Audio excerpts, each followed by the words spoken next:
ഇപ്പോൾ ശശികല ടീച്ചർ കൂടി നമ്മോടൊപ്പം ചേരുന്നുണ്ട്. ടീച്ചർ, വളരെ പ്രധാനപ്പെട്ട ഒരു ചോദ്യം ഹൈക്കോടതിയിൽ നിന്നും ഉണ്ടായിരിക്കുകയാണ്. ഈ ഉണ്ണികൃഷ്ണൻ പോറ്റി എല്ലാ കാര്യങ്ങളും ഏൽപ്പിച്ചത് എന്തിനാണ്? എങ്കിൽ ഈ ദേവസ്വം ബോർഡിന്റെ പ്രസക്തി എന്താണ്? എന്തിനാണ് ഇങ്ങനെയൊരു സംവിധാനം എന്നാണ് ഹൈക്കോടതി ചോദിക്കുന്നത് ടീച്ചർ? ആ ചോദ്യം തീർച്ചയായും ഓരോ ഭക്തന്റെയും ഉള്ളിൽ വരുന്ന ചോദ്യമാണ്. കാരണം അവിടെ വളരെ ഭംഗിയായിട്ട് അന്നദാനവും അല്ലെങ്കിൽ ചുക്കുവെള്ള വിതരണം ഇതൊക്കെ അവിടുത്തെ സന്നദ്ധ സംഘടനകൾ, ഹൈന്ദവ സംഘടനകളൊക്കെ നടത്തിയിരുന്നു. പക്ഷേ അത് അന്യായമാണ് എന്ന് പറഞ്ഞിട്ട് കോടതിയെ തെറ്റിദ്ധരിപ്പിച്ച് അവരെയൊക്കെ ആ സന്നിധാനത്തു നിന്ന് പുറത്താക്കിയത് ഇതേ ദേവസ്വം ബോർഡാണ്. ആ ദേവസ്വം ബോർഡിന്റെ കീഴിലാണ് വർഷങ്ങളായി ഒരു പോറ്റി കിടന്ന് വിളയാടിയത്. ഏകദേശം ചുക്കുവെള്ളം കൊടുക്കാൻ പുറത്തുനിന്ന് ഒരാൾക്ക് പാടില്ല എന്ന് പറഞ്ഞ ദേവസ്വം ബോർഡാണ് ഇത്രയും വിലപിടിപ്പുള്ള, അതും വില മതിക്കാൻ സാധിക്കാത്ത ഈ സ്വർണ്ണ ഉരുപ്പടികൾ ഒരാളുടെയും അല്ലെങ്കിൽ ഒരാളുടെ എസ്കോർട്ടോ അല്ലെങ്കിൽ മറ്റൊന്നും ഇല്ലാതെ നാട് മുഴുവൻ തെണ്ടാൻ, എവിടെയായിരുന്നു 10-30 ദിവസം എവിടെയായിരുന്നു എന്ന് അറിയാത്ത വിധത്തിൽ തെണ്ടാൻ വരെ അധികാരം കൊടുത്തുകൊണ്ട് അയ്യപ്പനെ വരെ എടുത്ത് പോറ്റിയുടെ കയ്യിൽ കൊടുത്തത് ഇതേ ദേവസ്വം ബോർഡാണ്. ഭക്തജന സംഘടനകളെയും ഹൈന്ദവ സമൂഹത്തെയും ഒക്കെ അവിശ്വാസത്തോടു കൂടി മാറ്റി നിർത്തിയവരാണ് ഈ പോറ്റിയെ അവിടെ കയറി വിളയാടാൻ സമ്മതിച്ചത്. അതുകൊണ്ടാണ് ഈ ചോദ്യം വളരെ പ്രസക്തമാണ് എന്ന് പറയുന്നത്. ക്ഷേത്രത്തിന്റെ പരമാധികാരി ഞങ്ങളാണ് എന്ന് എത്ര വട്ടം യുവതി പ്രവേശന സമയത്ത് അഹങ്കാരത്തോടെ പറഞ്ഞിരുന്നൊക്കെ നമുക്കറിയാം. അതല്ലാത്ത സമയത്തും അവിടുത്തെ ഓരോ കാര്യങ്ങൾക്കും അവർക്ക് മാത്രമാണ് അധികാരം എന്നാണ് പറയുന്നത്.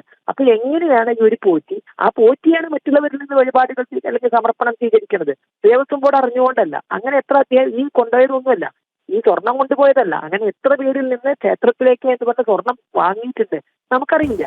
അപ്പൊ ഇതിന്റെയൊക്കെ പരിപൂർണമായ ഉത്തരവാദിത്വം ദേവസ്വം ബോർഡിനാണ്. ദേവസ്വം ബോർഡിനെ നിയന്ത്രിച്ചുകൊണ്ടിരുന്ന സർക്കാരിനാണ്. അന്ന് ഓരോ കാര്യങ്ങൾക്കും മുഖ്യമന്ത്രിയുടെ പത്രസമ്മേളനം നടത്തിയിട്ടുണ്ട് യുവതി പ്രവേശന സമയത്ത്.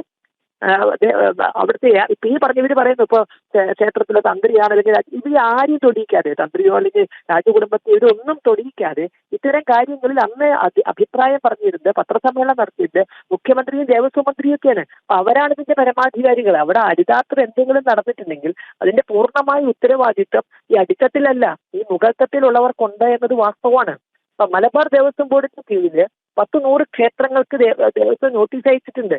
അതിന് പറയുന്നത് ആ ക്ഷേത്രം പിടിച്ചെടുക്കാൻ വേണ്ടിയിട്ടാണ്. പല ക്ഷേത്രങ്ങളും നട്ടപ്പാതിര നേരത്തെ പിടിച്ചെടുത്തിട്ടുണ്ട്. പറയുന്ന ന്യായം അവിടെ അഴിമതി നടക്കുന്നു, അല്ലെങ്കിൽ അവിടെ മറ്റെന്തെങ്കിലും മിസ്മാനേജ്മെന്റ് നടക്കുന്നു, ഇതൊക്കെയാണ് പറയുന്നത്.